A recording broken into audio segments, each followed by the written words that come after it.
Welcome to A edu. और ए edu के हमारे इस यूट्यूब चैनल में आप सभी का स्वागत है। देखिए, हम लोग मध्यकालीन भारत के इतिहास को पढ़ रहे थे और मध्यकालीन भारत के इतिहास में पिछले वीडियो में हमने सैयद वंश को समाप्त किया और ये दिल्ली सल्तनत का आखिरी वंश जिसका नाम है लोधी वंश, इसकी शुरुआत आज हम करने जा रहे हैं। 2 या 3 वीडियो में भी इसकी समाप्ति हो जाएगी और इसके बाद दिल्ली सल्तनत पूरा समाप्त हो जाएगा। इसके बाद हम लोग थोड़ा सा मैपिंग के माध्यम से कौन कौन से शासक कहाँ कहाँ बसे थे उसको हम लोग देखेंगे और उसके बाद दिल्ली सल्तनत कालीन प्रशासन एवं राजनीति को हम लोग देखेंगे और ये पूरा दिल्ली सल्तनत समाप्त हो जाएगा। तो चलिए हम लोग शुरू करते हैं लोधी वंश को। और लोधी वंश के बारे में पहले हम लोग जान लें कि 1451 से 1526 ईस्वी तक, चूंकि 1451 ईस्वी में महमूद तुगलक जो कि अंतिम शासक था सैयद वंश का, 1451 ईस्वी में उसकी मृत्यु होती है और वहीं से शुरुआत होती है। और उसकी मृत्यु कौन करता है? बहलोल खां लोधी, जो उसका एक सेनापति होता है अफगानी। तो 1451 से 1526 ईस्वी तक लगभग 75 वर्ष, तो लगभग 75 वर्षों तक लोधी वंश का दिल्ली सल्तनत पर शासन होता है। तो चलिए लोधी वंश के बारे में शुरू करते हैं कि प्रथम अफगानी वंश था। अफगानी यानी कि पठान। तो यदि यही प्रश्न सबसे इंपॉर्टेंट हो जाता है कि दिल्ली सल्तनत का जो 5वां वंश था वह अफगानी था। इसके पहले जो 4 वंश थे, गुलाम वंश, खिलजी वंश, तुगलक वंश और सैयद वंश, ये चारों तुर्क वंश थे। लेकिन लोधी वंश प्रथम अफगानी वंश था, यानी कि यह एक पठान, इसमें जितने सारे शासक हुए सभी क्या थे? पठान थे। हालांकि इसमें मात्र 3 ही शासक हुए थे। तो यह प्रथम अफगानी वंश था, यानी कि प्रथम पठान वंश, प्रथम अफगानी वंश, यानी कि इसके सभी शासक कौन से थे? अफगानी थे। अफगान के गिजलाई कबीले के साहूखेल शाखा के पश्तून जाति, जिनका निवास सुलेमान पर्वत के पहाड़ी क्षेत्र में स्थित था। तो यह जो लोधी वंश था, इसके जो शासक थे, क्योंकि यह अफगानी कबीले थे, अफगान के गिजलाई कबीले के साहूखेल शाखा के पश्तून जाति के ये वंश थे। तो लोधी वंश कहाँ के थे? अफगान के गिजलाई कबीले के साहूखेल शाखा के पश्तून जाति, जिनका निवास स्थल कहाँ था? तो सुलेमान पर्वत के पहाड़ी क्षेत्र में। याद रखेंगे। पूर्व में मुल्तान और पेशावर के बीच, तो पूरब में मुल्तान और पेशावर के बीच इनका स्थल था, जबकि पश्चिम में गजनी तक इनका इलाका था। सुलेमान पर्वत क्षेत्र में फैलाव जो 14वीं शताब्दी तक अज्ञात एवं निर्धन थे। तो भारत के पूर्व में मुल्तान एवं पेशावर के बीच इनका इलाका था तथा पश्चिम में गजनी तक सुलेमान पर्वत क्षेत्र में इनका फैलाव था, जो 14वीं शताब्दी तक अज्ञात एवं निर्धन थे। याद रखेंगे।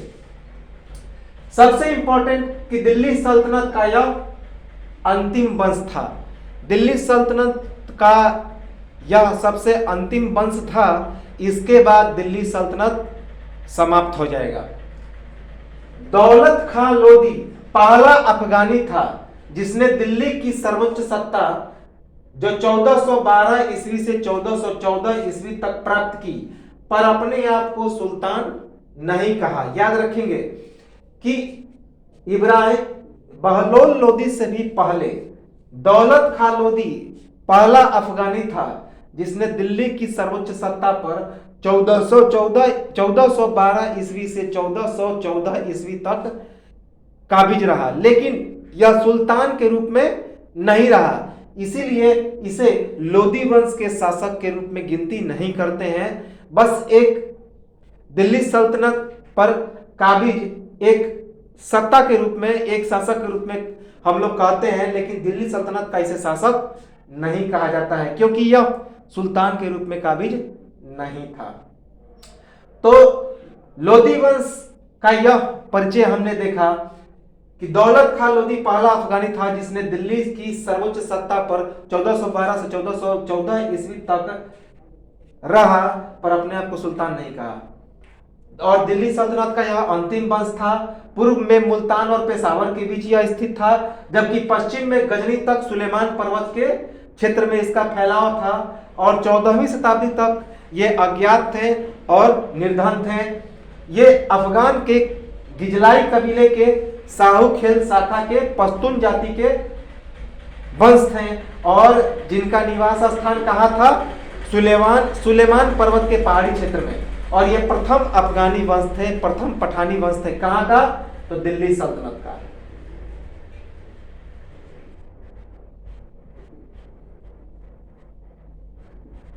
याद रखेंगे, इंपॉर्टेंट है। इसके पहले जो चारों वंश थे वो कौन से थे? तुर्क वंश के थे। अब हम लोग आते हैं बहलोल खान लोदी या बहलोल लोदी, जिसे लोदी वंश का संस्थापक कहा जाता है। तो बहलोल खान लोदी या बहलोल लोदी 19 अप्रैल 1451 ईस्वी से 1489 ईस्वी तक लोदी वंश का शासक रहता है, दिल्ली सल्तनत का शासक रहता है। तो लगभग यह 38 वर्ष सबसे ज्यादा दिल्ली सल्तनत का शासक रहता है। 19 अप्रैल 1451 ईस्वी से 1489 ईस्वी तक बहलोल खान लोदी या बहलोल लोदी दिल्ली सल्तनत का शासक बनता है, लोदी वंश का शासक बनता है। सबसे लंबे समय तक दिल्ली सल्तनत का शासक कितने वर्ष? 38 वर्ष। तो दिल्ली सल्तनत का पूछा जाए कि सबसे लंबे समय तक शासक कौन रहा, तो वह था बहलोल खान लोदी या फिर बहलोल लोदी, जो 38 वर्ष दिल्ली की सत्ता पर काबिज रहा। सरकारी सेवा की शुरुआत सरहिंद के इक्तेदार शासक के रूप में तथा बाद में पंजाब का सूबेदार बना। तो इसने सरकारी सेवा की जो शुरुआत की सरहिंद के इक्तेदार के रूप में तथा बाद में यह पंजाब का सूबेदार भी बना। सूबेदार यानी कि राज्यपाल यानी कि गवर्नर। तो बहलोल खान लोदी अपनी सरकारी सेवा की शुरुआत कहां से करता है?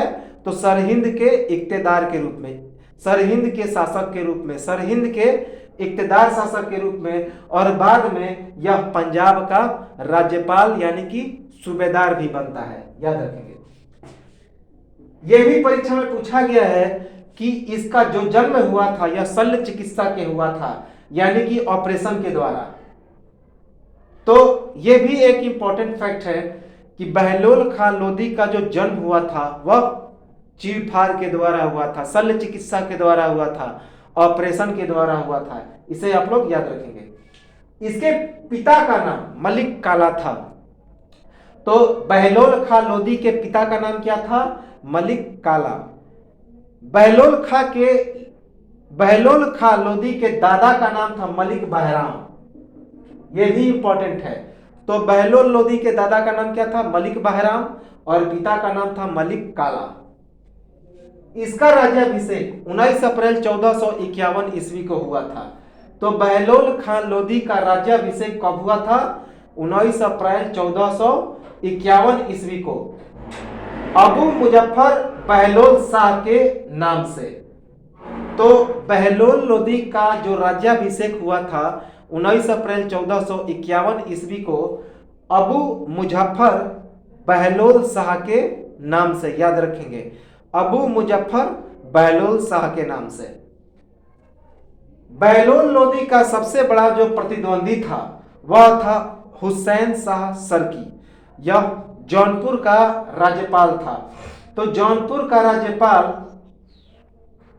ये कहां का था? जौनपुर का शासक था। याद रखेंगे। तो जौनपुर के शासक हुसैन शाह सरकी बहलोल लोदी का सबसे बड़ा प्रतिद्वंदी था, ये शत्रु था। और हुसैन शाह सरकी को पराजित किया बहलोल खां लोदी ने, और यह कहां का था? जौनपुर का शासक था, याद रखेंगे, इंपॉर्टेंट है। तो जौनपुर का शासक हुसैन शाह सरकी बहलोल लोदी का सबसे बड़ा प्रतिद्वंदी था और बहलोल लोदी ने उसे पराजित किया। लोदी वंश का संस्थापक एवं दिल्ली सल्तनत का प्रथम अफगानी शासक, सबसे इंपॉर्टेंट है कि लोदी वंश का संस्थापक कौन था? तो बहलोल लोदी। साथ ही साथ दिल्ली सल्तनत का यह प्रथम अफगानी शासक भी था। तो पूछा जाए कि प्रथम अफगानी वंश कौन था दिल्ली सल्तनत का? तो लोदी वंश। और प्रथम अफगानी शासक कौन था दिल्ली सल्तनत का?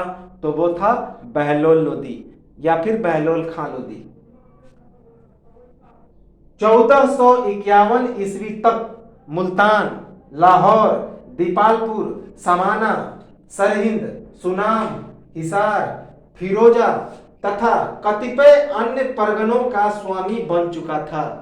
तो 1451 ईस्वी तक बहलोल लोदी मुल्तान, लाहौर, दीपालपुर, समाना, सरहिंद, सुनाम, हिसार, फिरोजा तथा कतिपय अन्य परगनों का स्वामी बन चुका था, याद रखेंगे। एक और इंपॉर्टेंट प्रश्न है कि बहलोल लोदी ने एक सिक्का चलाया, बहलोली नामक चांदी के सिक्के का प्रचलन किया, याद रखेंगे। बहलोली नामक सिक्के का चांदी के सिक्के का प्रचलन किया, जो अकबर के समय तक विनिमय का माध्यम बना। याद रखेंगे कि बहलोल लोदी ने बहलोली नाम के एक चांदी के सिक्के का प्रचलन किया, जो अकबर के समय तक विनिमय यानी कि आदान प्रदान का माध्यम बना, याद रखेंगे। मोहम्मद शाह के द्वारा खाने खाना या खाने जहां की उपाधि प्रदान की गई। तो बहलोल लोदी को मोहम्मद शाह के द्वारा खाने खाना या फिर खाने जहां की उपाधि प्रदान की गई। खाने खाना या खाने जहां। कभी सिंहासन पर नहीं बैठता था, यह भी इंपॉर्टेंट है। पूछा गया प्रश्न है कि कौन दिल्ली सल्तनत का कौन सा अंतिम शासक था जो सिंहासन पर नहीं बैठता था? तो लोदी वंश का संस्थापक बहलोल लोदी कभी सिंहासन पर नहीं बैठता था तथा अमीरों यानी कि सरदारों को कभी खड़ा नहीं रहने दिया। तो बहलोल लोदी कभी सिंहासन पर नहीं बैठता था तथा साथ ही साथ कभी भी तुर्क अमीरों को या फिर सरदारों को अपने पास खड़ा नहीं रहने दिया, याद रखेंगे। अमीरों को यानी कि सरदारों को मसनदे अली कहकर पुकारता। तो जितने सारे तुर्क अमीर थे, सरदार थे, उन्हें बहलोल लोदी मसनदे अली कहकर पुकारता था। क्या? मसनदे अली। 1486 ईस्वी में अपने पुत्र बरबक शाह को जौनपुर का सूबेदार नियुक्त किया। तो याद रखेंगे कि 1486 ईस्वी में बहलोल लोदी ने अपने पुत्र बरबक शाह को जौनपुर का सूबेदार यानी कि राज्यपाल नियुक्त किया। याद रखेंगे कि 1486 ईस्वी में बहलोल लोदी ने अपने पुत्र बरबक शाह को कहां का सूबेदार नियुक्त किया? तो जौनपुर का, याद रखेंगे। 1489 ईस्वी में लू लगने के कारण इसकी मृत्यु हो जाती है। याद रखेंगे कि 1489 ईस्वी में लू लगने के कारण बहलोल खां लोदी की मृत्यु हो जाती है। यह इंपॉर्टेंट है। इसके बाद इसका पुत्र सिकंदर लोदी, जो सबसे महत्वपूर्ण शासक होता है लोदी वंश का और सबसे सर्वश्रेष्ठ शासक बनता है, वह सिकंदर शाह लोदी या सिकंदर लोदी बनता है, जो 17 जुलाई 1489 ईस्वी से 21 नवंबर 1517 ईस्वी को दिल्ली सल्तनत की गद्दी पर बैठता है। याद रखेंगे कब? 17 जुलाई 1489 ईस्वी से 21 नवंबर 1517 ईस्वी तक यह दिल्ली सल्तनत का शासक बनता है, लगभग 28 वर्ष। तो लगभग 28 वर्ष सिकंदर शाह लोदी या सिकंदर लोदी 17 जुलाई 1489 ईस्वी से 21 नवंबर 1517 ईस्वी तक दिल्ली सल्तनत का शासक बनता है। लोदी वंश का दूसरा शासक बनता है। इसके पिता बहलोल लोदी थे। अभी हमने बताया कि सिकंदर लोदी बहलोल लोदी का पुत्र था, बहलोल खां लोदी का पुत्र था। इसकी माता हिंदू राजपूत थी, हिंदू स्वर्णकार पुत्री हेमा जो एक हिंदू थी। तो सिकंदर लोदी की माता का नाम या फिर बहलोल खां लोदी की पत्नी एक हिंदू थी, स्वर्णकार जो सोनार थी, और स्वर्णकार पुत्री हेमा का यह पुत्र था। तो माता का नाम क्या था? हेमा, जो स्वर्णकार थी। कौन सी? हिंदू की स्वर्णकार जाति की थी। इसका राज्याभिषेक 17 जुलाई 1489 ईस्वी को हुआ था। याद रखेंगे, 17 जुलाई 1489 ईस्वी को सिकंदर लोदी का राज्याभिषेक हुआ और यह सुल्तान सिकंदर शाह के नाम से राज्याभिषेक किया। तो सुल्तान सिकंदर शाह के नाम से यह दिल्ली सल्तनत की गद्दी पर बैठा। कब? 17 जुलाई 1489 ईस्वी को। इसका जो बचपन का नाम था, मूल नाम था, वह था निजाम खां। तो निजाम खां इसके बचपन का नाम था या फिर मूल नाम था सिकंदर लोदी का। तो ये तो था आज का वीडियो। अगले वीडियो में हम लोग सिकंदर लोदी को आगे बढ़ाएंगे और फिर उसके बाद इसका अंतिम शासक देखेंगे इब्राहिम लोदी। और इब्राहिम लोदी की हत्या करता है बाबर और बाबर के द्वारा फिर मुगल वंश की स्थापना होगी। तो मिलते हैं हम लोग अगले वीडियो में। आप लोग इसका एक स्क्रीनशॉट ले लें, लाइक शेयर कमेंट करते रहें। तब तक के लिए